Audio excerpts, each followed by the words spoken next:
nos han dado la tierra. Después de tantas horas de caminar sin encontrar ni una sombra de árbol, ni una semilla, ni una raíz de nada, se oye ladrar de los perros. Uno ha creído a veces en medio de este camino sin orillas que nada habría después, porque no se podría encontrar nada al otro lado, al final de esta llanura rajada de grietas y de arroyos secos. Pero sí, hay algo, hay un pueblo. Se oye que ladran los perros, y se siente en el aire el olor del humo, y se saborea ese olor de la gente como si fuera una esperanza. Pero el pueblo está todavía muy allá, es el viento el que lo acerca. Hemos venido caminando desde el amanecer. Ahorita son algo así como las 4 de la tarde. Alguien se asoma al cielo, estira los ojos hacia donde está colgado el sol y dice: son como las 4 de la tarde. Ese alguien es Melitón. Junto con él vamos Faustino, Esteban y yo. Somos 4. Yo los cuento, 2 adelante, otros 2 atrás. Miro más atrás y no veo a nadie. Entonces me digo, somos 4. Hace rato, como a eso de las 11, éramos 20 y tantos, pero puñito a puñito se han ido desperdigando hasta quedar nada más ese nudo que somos nosotros. Faustino dice: puede que llueva. Todos levantamos la cara y miramos una nube negra y pesada que pasa por encima de nuestras cabezas y pensamos: puede que sí. No decimos lo que pensamos. Hace ya tiempo que se nos acabaron las ganas de hablar. Se nos acabaron con el calor. Uno platicaría muy a gusto en otra parte, pero aquí cuesta trabajo. Uno platica aquí y las palabras se calientan en la boca con el calor de afuera y se le resecan a uno en la lengua hasta que acaban con el resuello. Aquí así son las cosas. Por eso nadie le da por platicar. Cae una gota de agua, grande, gorda, haciendo un agujero en la tierra y dejando una plasta como la de un salivazo. Cae sola. Nosotros esperamos a que sigan cayendo más. No llueve. Ahora sí se mira el cielo, se ve la nube aguacera corriéndose muy lejos, a toda prisa. El viento que viene del pueblo se le arrima empujándola contra las sombras azules de los cerros. Y a la gota caída, por equivocación, se la come la tierra y la desaparece en su sed. ¿Quién diablos haría este llano tan grande? ¿Para qué sirve, Hemos vuelto a caminar. Nos habíamos detenido para ver llover. No llovió. Ahora volvemos a caminar. A mí se me ocurre que hemos caminado más de lo que llevamos andando. Se me ocurre eso. De haber llovido, quizás se me ocurriera otra cosa. Con todo, yo sé que desde que yo era muchacho no vi llover nunca sobre el llano, lo que se llama llover. No, el llano no es cosa que sirva. No hay ni conejos, ni pájaros, no hay nada, a no ser unos cuantos huizaches tres peleques y una que otra machita de zacate con las hojas enroscadas. A no ser eso, no hay nada. Y por aquí vamos nosotros, los 4 a pie. Antes andábamos a caballo y traíamos terciada una carabina. Ahora no traemos ni siquiera la carabina. Yo siempre he pensado que en eso de quitarnos la carabina hicieron bien. Por acá resulta peligroso andar armado. Lo matan a uno sin avisarle, viéndolo a toda hora con la 30 amarrada a las correas. Pero los caballos son otro asunto. De venir a caballo ya hubiéramos probado el agua verde del río y paseado nuestros estómagos por las calles del pueblo para que se les bajara la comida. Ya lo hubiéramos hecho de tener todos aquellos caballos que teníamos. pero también nos quitaron los caballos junto con la carabina. Vuelvo hacia todos lados y miro el llano. Tanta y tamaña tierra para nada. Se le resbalan a uno los ojos al no encontrar cosa que los detenga. Solo unas cuantas lagartijas salen a asomar la cabeza por encima de sus agujeros, y luego que sienten la tatema del sol corren a esconderse en la sombrita de una piedra. Pero nosotros, cuando tengamos que trabajar aquí, ¿qué haremos para enfriarnos del sol, Porque a nosotros nos dieron esta costra de tepetate para que la sembráramos.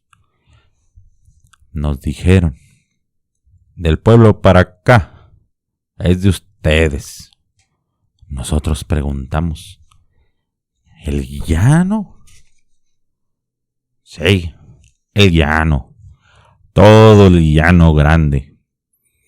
Nosotros paramos la jeta para decir que el llano no lo queríamos, que queríamos lo que estaba junto al río, del río para allá, por Las Vegas, donde están esos árboles llamados casuarinas y las paraneras y la tierra buena, no ese duro pellejo de vaca que se llama el llano. Pero no nos dejaron decir nuestras cosas. El delegado no venía a conversar con nosotros. Nos puso los papeles en la mano y nos dijo, no se vayan a asustar por tener tanto terreno para ustedes solos. Es que el llano, señor delegado, son miles y miles de yuntas, pero no hay agua, ni siquiera para hacer un buche hay agua. Y el temporal, nadie les dijo que se les iba a dotar con tierras de riego. En cuanto allí llueva, se levantará el maíz como si lo estiraran. Pero, señor delegado, la tierra está deslavada, dura. No creemos que el arado se entierre en esa como cantera que es tierra del llano. Habrá que hacer agujeros con el azadón para sembrar la semilla, y ni aun así es positivo que nazca nada, ni maíz, ni nada nacerá. Eso manifiésteselo por escrito, y ahora váyase. Es el latifundio al que tienen que atacar, no al gobierno que les da la tierra. Espérenos usted, señor delegado. Nosotros no hemos dicho nada contra el centro. Todo es contra el llano. No se puede contra lo que no se puede. Eso es lo que hemos dicho. Espérenos usted para explicarle. Mire, vamos a comenzar por donde íbamos. Pero él no nos quiso oír. Así nos han dado esta tierra, y en este comal acalorado quieren que sembremos semillas de algo, para ver si algo retoña y se levanta, pero nada se levantará de aquí, ni sopilotes. Uno los ve allá, cada y cuando, muy arriba, volando la carrera, tratando de salir lo más pronto posible de este blanco terregal endurecido, donde nada se mueve, y por donde uno camina como reculando. Melitón dice, esta es la tierra que nos han dado. Faustino dice, ¿qué? Yo no digo nada. Yo pienso, Melitón no tiene la cabeza en su lugar. Ha de ser el calor el que lo hace hablar así. El calor le ha traspasado el sombrero, le han calentado la cabeza, y si no, ¿por qué dice lo que dice? ¿Cuál tierra nos han dado, Melitón? Aquí no hay ni la tantita que necesitaría el viento para jugar a los remolinos. Melitón vuelve a decir, servirá de algo, servirá, aunque sea para correr yeguas. ¿Cuáles yeguas?, le pregunta Esteban. Yo no me había fijado bien en Esteban. Ahora que habla me fijo en él. Lleva puesto un gabán que le llega al ombligo, y debajo del gabán saca la cabeza algo así como una gallina. Sí, es una gallina colorada la que lleva Esteban debajo del gabán. Se le ven los ojos dormidos y el pico abierto como si bostezara. Yo le pregunto, oye Esteban, ¿dónde pepenaste esa gallina? ¿Es la mía?, dice él. ¿No la traías antes? ¿Dónde la mercaste?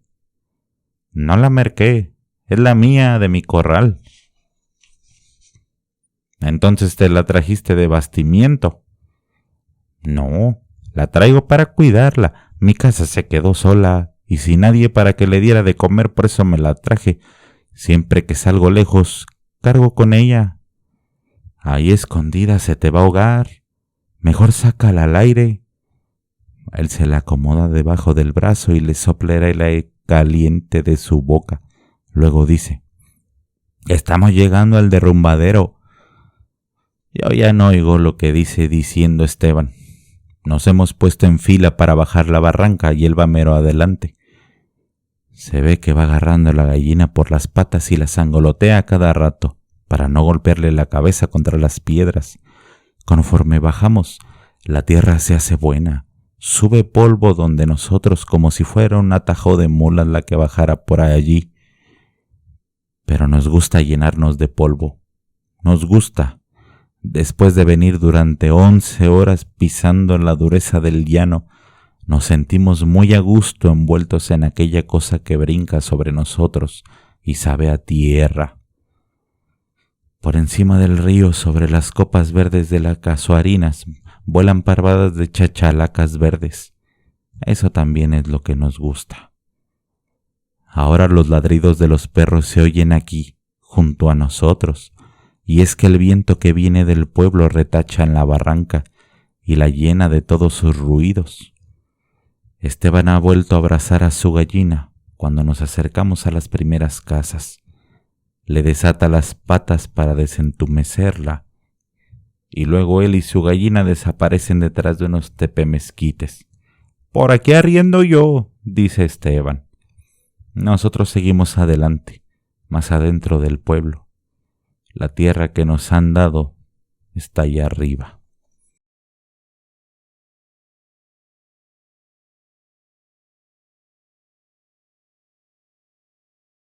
La cuesta de las comadres. Los difuntos tórricos siempre fueron buenos amigos míos. Tal vez en Zapotlán no los quisieran, pero lo que es de mí, siempre fueron buenos amigos, hasta tantito antes de morirse. Ahora eso de que no los quisieran en Zapotlán no tiene ninguna importancia, porque tampoco a mí me querían allí, y tengo entendido que a nadie de los que vivíamos en la cuesta de las comadres nos pudieron ver con buenos ojos los de Zapotlán. Esto era desde viejos tiempos. Por otra parte, en la cuesta de las comadres, los tórridos no le llevaban bien con todo el mundo. Seguido había desavenencias, y si no es mucho decir, ellos eran allí los dueños de la tierra y de las casas que estaban encima de la tierra, con todo y que cuando el reparto, la mayor parte de la cuesta de las comadres, nos había tocado por igual a los 60 que allí vivíamos, y a ellos, a los tórricos, nada más un pedazo de monte, con una mezcalera nada más, pero donde estaban desperdigadas casi todas las casas. A pesar de eso, la cuesta de las comadres era de los tórricos. El cuamil que yo trabajaba era también de ellos, de Odilón y Remigio Tórrico. Y la 2.5 de lomas verdes que se veían allá abajo eran justamente de ellos. No había por qué averiguar nada, todo mundo sabía que así era. Sin embargo, de aquellos días a esta parte, la cuesta de las comadres se había ido deshabitando. De tiempo en tiempo alguien se iba, atravesaba el guardaganado donde está el palo alto y desaparecía entre los encinos, y no volvía a aparecer ya nunca. Se iban, eso era todo. Y yo también hubiera ido de buena gana a asomarme a ver qué había tan atrás del monte que no dejaba volver a nadie, pero me gustaba el terrenito de la cuesta y además era buen amigo de los tórricos. El cuamil donde yo sembraba todos los años un tantito de maíz para tener elotes y otro tantito de frijol que daba por el lado de arriba, allí donde la ladera baja hasta esa barranca que le dicen Cabeza del Toro. El lugar no era feo, pero la tierra se hacía pegajosa desde comenzaba a llover. Y luego había un desparramadero de piedras duras y filosas como troncones que parecían crecer con el tiempo. Sin embargo, el maíz se pegaba bien y los elotes que allí se daban eran muy dulces. Los tórricos, que para todo lo que se comían necesitaban la sal de tequesquite, para mis elotes no. Nunca buscaron ni hablaron de echarle tequesquite a mis elotes, que eran de los que se daban en Cabeza del Toro, y con todo y eso, y con todo y que las lomas verdes de allá abajo eran mejores, la gente se fue acabando. No se iban para el lado de Zapotlán, sino que por ese otro rumbo, por donde llega cada rato ese viento lleno de olor de los encinos y del ruido del monte, se iban callados la boca, sin decir nada ni pelearse con nadie. Es seguro que les sobraban ganas de pelearse con los tórricos para desquitarse de todo el mal que les habían hecho, pero no tuvieron ánimos. Seguro eso pasó. La cosa es que todavía después de que murieron los tórricos, nadie volvió más por aquí. Yo estuve esperando, pero nadie regresó. Primero les cuidé sus casas, remendé los techos, les puse ramas a los agujeros de sus paredes, pero viendo que tardaban en regresar, las dejé por la paz. Lo único que no dejaron nunca de venir fueron los aguaceros de mediados de año, y esos ventarrones que soplan en febrero y que le vuelan a uno la cobija cada rato. De vez en cuando también venían los cuervos volando muy bajito y graznando fuerte como si creyeran estar en algún lugar deshabitado. Así siguieron las cosas, todavía después de que se murieron los tórricos. Antes, desde aquí sentado, donde estoy ahora, se veía claramente Zapotlán. En cualquier hora del día, de la noche, podía verse la manchita blanca de Zapotlán, allá lejos.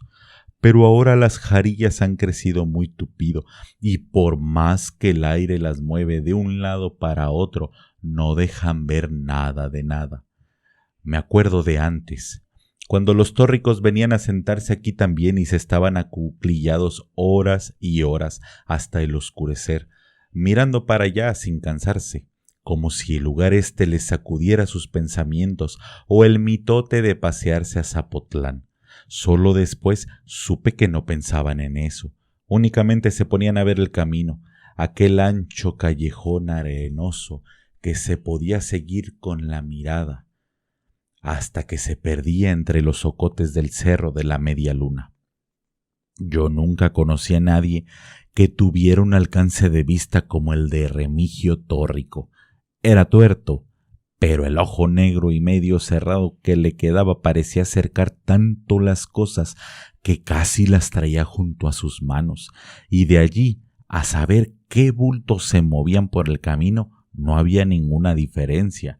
Así, cuando su ojo se sentía a gusto teniendo en quien recargar la mirada, los dos se levantaban de su divisadero y desaparecían de la cuesta de las comadres por algún tiempo. Eran los días en que todo se ponía de otro modo aquí entre nosotros. La gente sacaba de las cuevas del monte sus animalitos y los traía a amarrar en sus corrales. Entonces se sabía que había borregos y guajolotes, y era fácil ver cuántos montones de maíz y de calabazas amarillas amanecían asoleándose en los patios. El viento que atravesaba los cerros era más frío que otras veces, pero no se sabía por qué.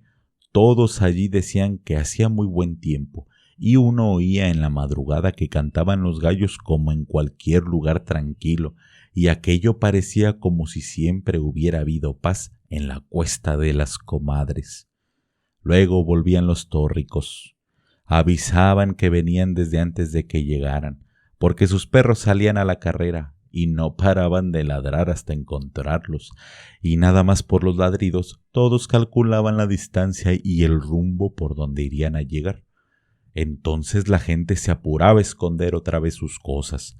Siempre fue así, el miedo que traían los difuntos tórricos cada vez que regresaban a la cuesta de las comadres. Pero yo nunca llegué a tenerles miedo. Era buen amigo de los dos, y a veces hubiera querido ser un poco menos viejo para meterme en los trabajos que ellos andaban. Sin embargo, ya no servía yo para mucho. Me di cuenta aquella noche en que les ayudé a robar a un arriero.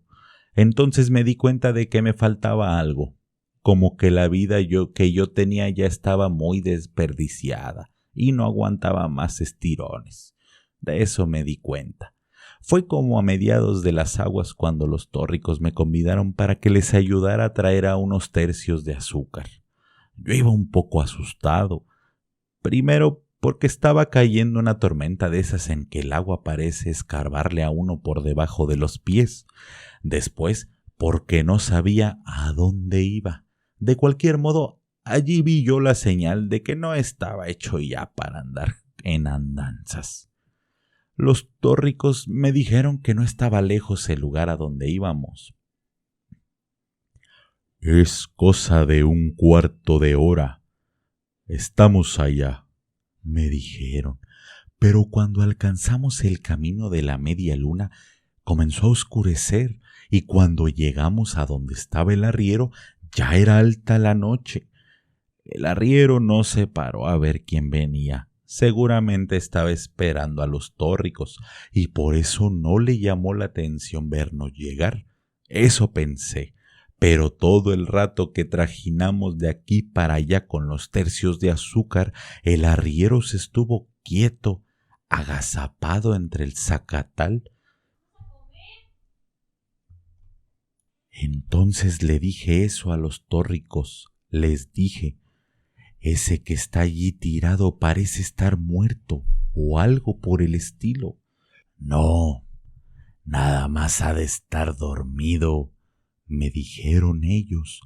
«Lo dejamos aquí cuidando, pero se ha de haber cansado de esperar y se durmió».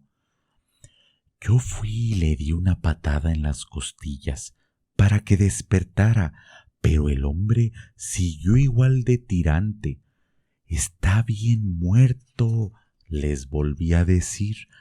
«No, no te creas, nomás está tantito atarantado, porque Odilon le dio con un leño en la cabeza, pero después se levantará.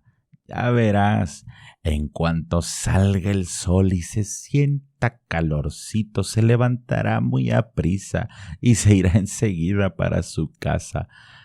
Agárrate ese tercio de allí y vámonos». Fue todo lo que me dijeron. Ya por último, le di una última patada al muertito y sonó igual que si le hubiera dado a un tronco seco. Luego me venían siguiendo. Los oí que cantaban durante un largo rato hasta que amaneció. Cuando amaneció, dejé de oírlos. Ese aire que sopla tantito antes de la madrugada se llevó los gritos de su canción, y ya no pude saber si me seguían hasta que oí pasar por todos lados los ladridos encarrerados de sus perros. De ese modo fue como supe qué cosas iban a espiar todas las tardes los tórricos sentados junto a mi casa de la cuesta de las comadres. A Remigio Tórrico yo lo maté. Ya para ese entonces quedaba poca gente entre los ranchos. Primero se habían ido de uno en uno, pero los últimos casi se fueron en manada. Ganaron y se fueron, aprovechando la llegada de las heladas. En años pasados llegaron las heladas y acabaron con las siembras en una sola noche, y este año también, por eso se fueron. Creyeron seguramente que el año siguiente sería lo mismo, y parece que ya no se sintieron con ganas de seguir soportando las calamidades del tiempo todos los años, y la calamidad de los tórricos todo el tiempo. Así que, cuando yo maté a Remigio Torres, ya estaban bien vacías de gente las casas de la Cuesta de las Comadres y las lomas de los alrededores. Esto sucedió como en octubre. Me acuerdo que había ahí una luna muy grande y muy llena de luz, porque yo me senté afuerita de mi casa a remendar un costal todo agujereado, aprovechando la buena luz de la luna, cuando llegó el tórrico. Ha de haber andado borracho. Se me puso enfrente y se bamboleaba de un lado para otro, tapándome y destapándome la luz que yo necesitaba de la luna. Ir ladeando no es bueno, me dijo después de mucho rato. A mí me gustan las cosas derechas, y si a ti no te gustan, ahí te lo haiga, porque yo he venido aquí a enderezarlas. Yo seguí remendando mi costal. Tenía puesto todos mis ojos en coserle los agujeros, y la aguja de arria trabaja muy bien cuando le alumbra la luz de la luna. Seguro por eso creyó que yo no me preocupaba de lo que me decía. «¡A ti te estoy hablando!», me gritó, ahora sí ya corajudo. «Bien sabes a lo que he venido». Me espanté un poco cuando se me acercó y me gritó aquello casi a boca de jarro. Sin embargo, traté de verle la cara para saber de qué tamaño era su coraje, y me le quedé mirando como preguntándole a qué había venido. Eso sirvió. Ya más calmado se soltó diciendo que la gente como yo había que agarrarla desprevenida. «Se me seca la boca al estarte hablando después de lo que hiciste», me dijo. «Pero era tan amigo mío mi hermano como tú, y solo por eso vine a verte, a ver cómo sacas en claro lo de la muerte de Odilon». Yo lo oía ya muy bien. Dejé a un lado el costal y me quedé oyéndolo sin hacer otra cosa. Supe que me echaba a mí la culpa de haber matado a su hermano. Pero no había sido yo. Me acordaba quién había sido y yo se lo hubiera dicho, aunque parecía que él no me dejaría lugar para platicarle cómo estaban las cosas. «Odilon y yo llegamos a pelearnos muchas veces», siguió diciéndome. «Era algo duro de entendederas, y le gustaba encararse con todos, pero no pasaba de allí. Con unos cuantos golpes se calmaba.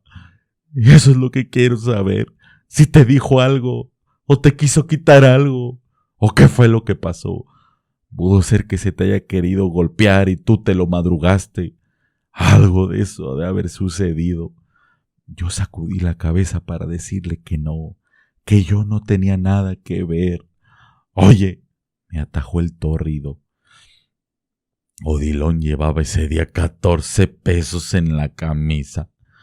Cuando lo levanté lo esculqué y no encontré esos 14 pesos. Luego supe que te habías comprado una frazada». Y eso era cierto. Yo me había comprado una frazada. Vi que se venían muy aprisa los fríos y el gabán que yo tenía estaba ya todito hecho garras. Por eso fui a Zapotlán a conseguir una frazada, pero para eso había vendido el par de chivos que tenía, y no fue con los 14 pesos de Odilon con lo que lo compré. Él podía ver que si el costal se había llenado de agujeros, se debió a que tuve que llevar el chivito chiquito allí metido, porque todavía no podía caminar como yo quería. Sábete de una vez, por todas, que pienso pagarme lo que le hicieron a Odilon, sea quien sea el que lo mató, y yo sé quién fue. Oí que me decía casi encima de mi cabeza. «¿De modo que fui yo?», le pregunté. «¿Y quién más?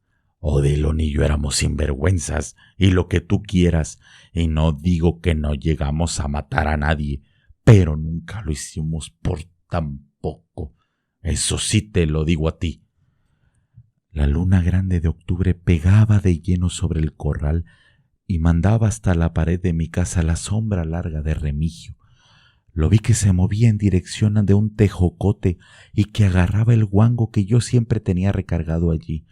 Luego vi que regresaba con el guango en la mano, pero al quitarle el de enfrente, la luz de la luna, hizo brillar la aguja de arria que yo había clavado en el costal, y no sé por qué, pero de pronto comencé a tener una fe muy grande en aquella aguja.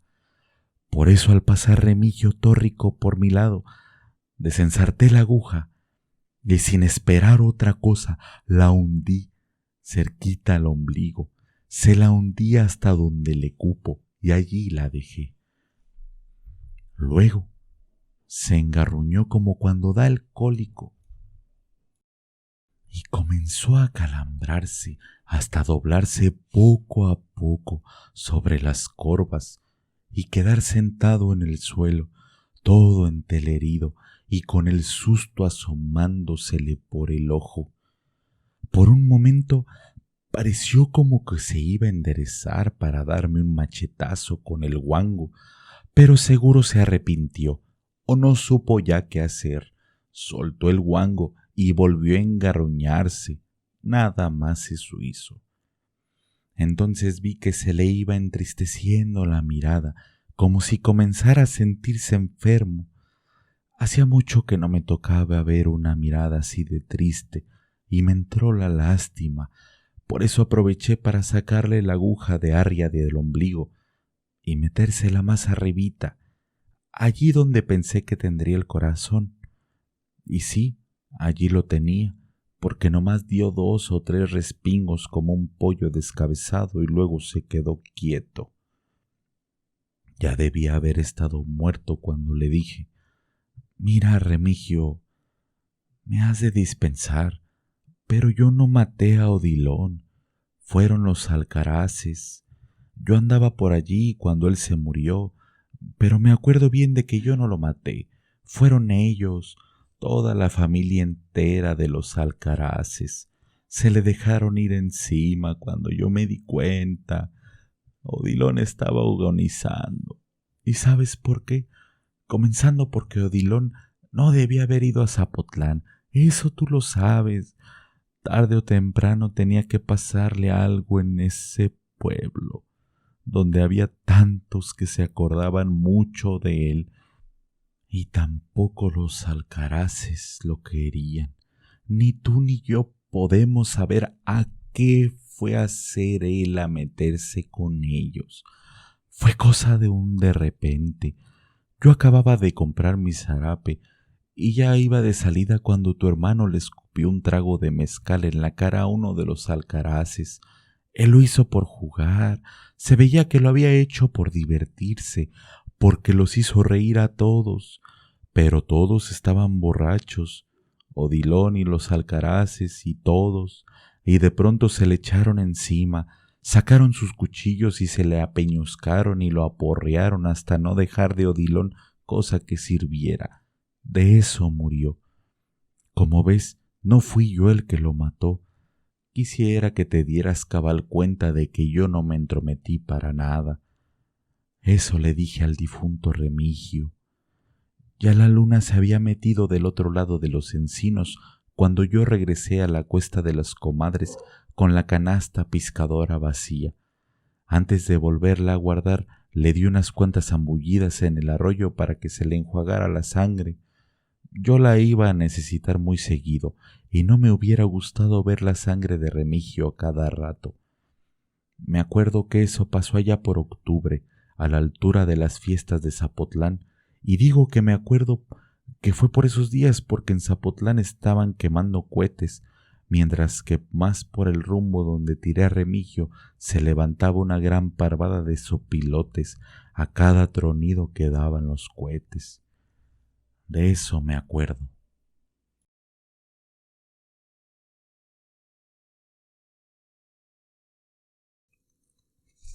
Es que somos muy pobres. Aquí todo va de mal en peor. La semana pasada se murió mi tía Jacinta, y el sábado, cuando ya la habíamos enterrado y comenzaba a bajársenos la tristeza, comenzó a llover como nunca. A mi papá eso le dio coraje, porque toda la cosecha de cebada estaba soleándose en el solar, y el aguacero llegó de repente, en grandes olas de agua, sin darnos tiempo ni siquiera a esconder aunque fuera un manojo. Lo único que pudimos hacer, todos los de mi casa, fue estarnos arrimados debajo del tejabán, viendo cómo el agua fría caía del cielo, quemaba aquella cebada amarilla tan recién cortada. Y apenas ayer, cuando mi hermana Tacha acababa de cumplir 12 años, supimos que la vaca que mi papá le regaló para el día de su santo se la había llevado el río. El río comenzó a crecer hace 3 noches, a eso de la madrugada. Yo estaba muy dormido y sin embargo el estruendo que traía el río al arrastrarse me hizo despertar enseguida y pegar el brinco de la cama con mi cobija en la mano, como si hubiera creído que se estaba derrumbando el techo de mi casa. Pero después me volví a dormir, porque reconocí el sonido del río y porque ese sonido se fue haciendo igual hasta traerme otra vez el sueño. Cuando me levanté, la mañana estaba llena de nublazones y parecía que había seguido lloviendo sin parar. Se notaba en que el ruido del río era más fuerte y se oía más cerca. Se olía como se huele una quemazón, el olor podrido del agua revuelta. A la hora en que me fui a asomar, el río ya había perdido sus orillas. Iba subiendo poco a poco por la calle Real y estaba metiéndose a toda prisa en la casa de esa mujer que le dicen la Tambora. El chapoleo del agua se oía al entrar por el corral y al salir en grandes chorros por la puerta. La Tambora iba y venía caminando por lo que era ya un pedazo de río, echando a la calle sus gallinas para que se fueran a esconder a algún lugar donde no les llegara la corriente. Y por el otro lado, por donde está el recodo, el río se debía de haber llevado, quién sabe desde cuándo, el tamarindo que estaba en el solar de mi tía Jacinta, porque ahora ya no se ve ningún tamarindo. Era el único que había en el pueblo. Y por eso nomás la gente se da cuenta de que la creciente esa que vemos es la más grande de todas las que ha bajado del río en muchos años. Mi hermana y yo volvimos a ir por la tarde a mirar aquel amontonadero de agua que cada vez se hace más espesa y oscura y que pasa ya muy por encima de donde debe estar el puente. Allí nos estuvimos horas y horas sin cansar viéndonos aquella cosa.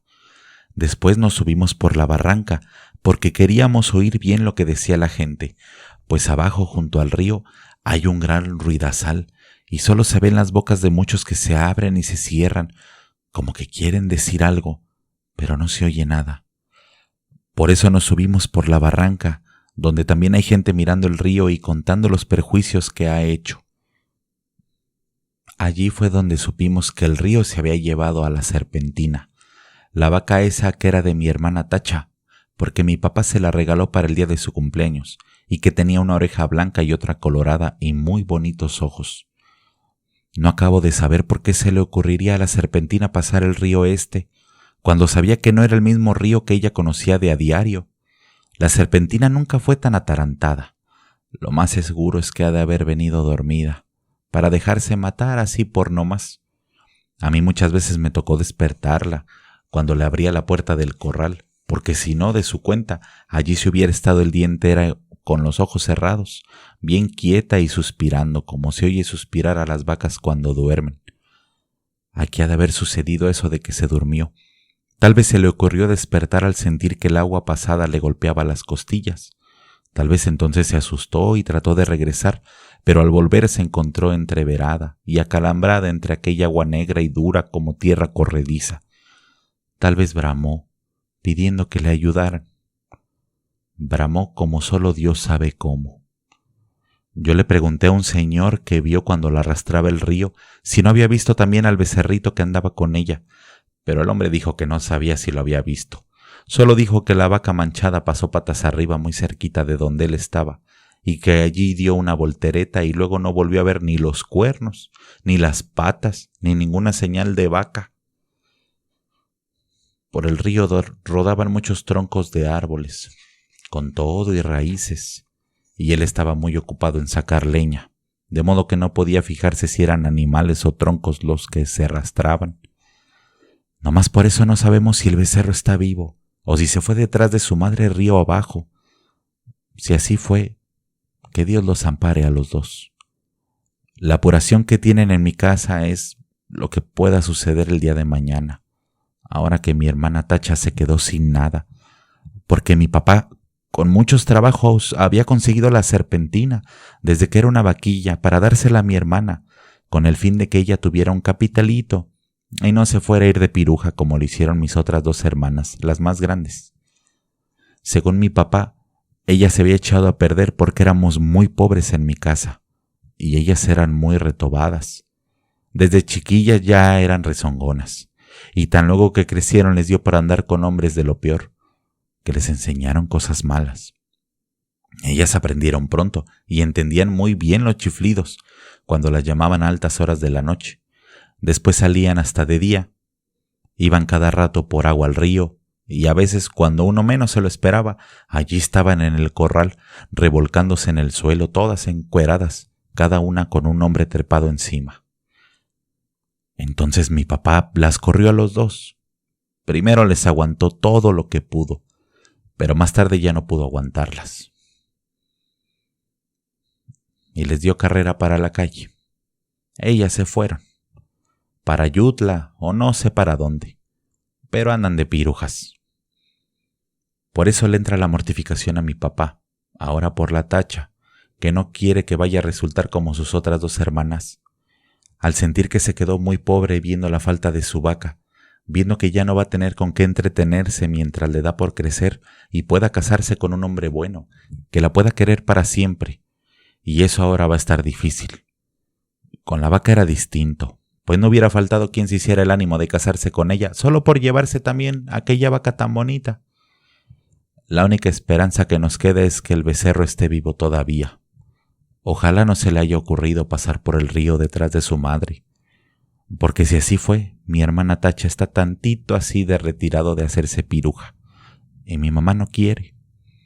Mi mamá no sabe por qué Dios la ha castigado tanto al darle unas hijas de ese modo, cuando en su familia desde su abuela para acá nunca ha habido gente mala. Todos fueron criados con el temor de Dios y eran muy obedientes y no le cometían irreverencias a nadie. Todos fueron por el estilo. ¿Quién sabe de dónde les vendría a ese par de hijas suyas aquel mal ejemplo? Ella no se acuerda, le da vueltas a todos sus recuerdos y no ve claro dónde estuvo mal, o el pecado de nacerle una hija tras otra con la misma mala costumbre. No se acuerda, y cada vez que piensa en ellas llora y dice: que Dios las ampare a los 2. Pero mi papá alega que aquello ya no tiene remedio. La peligrosa es la que queda aquí, la Tacha, que va como palo de ocote, crece y que ya tiene unos comienzos de senos que prometen ser como los de sus hermanas, puntiagudos y altos y medio alborotados para llamar la atención. Sí, dice, le llenará los ojos a cualquiera donde quiera que la vean, y acabará mal, como que estoy viendo que acabará mal. Esa es la mortificación de mi papá, y Tacha llora al sentir que su vaca no volverá porque se la ha matado el río. Está aquí, a mi lado, con su vestido de color rosa, mirando al río desde la barranca y sin dejar de llorar. Por su cara corren chorrotes de agua sucia como si el río se le hubiera metido dentro de ella. Yo la abrazo tratando de consolarla, pero ella no entiende. Llora con más ganas. De su boca sale un ruido semejante al que se arrastra por las orillas del río, que le hace temblar y sacudirse todita, y mientras la creciente sigue subiendo. El sabor a podrido que viene de allá salpica la cara mojada de Tacha, y los 2 pechitos de ella se mueven de arriba abajo sin parar, como si de repente comenzaran a hincharse para empezar a trabajar por su perdición.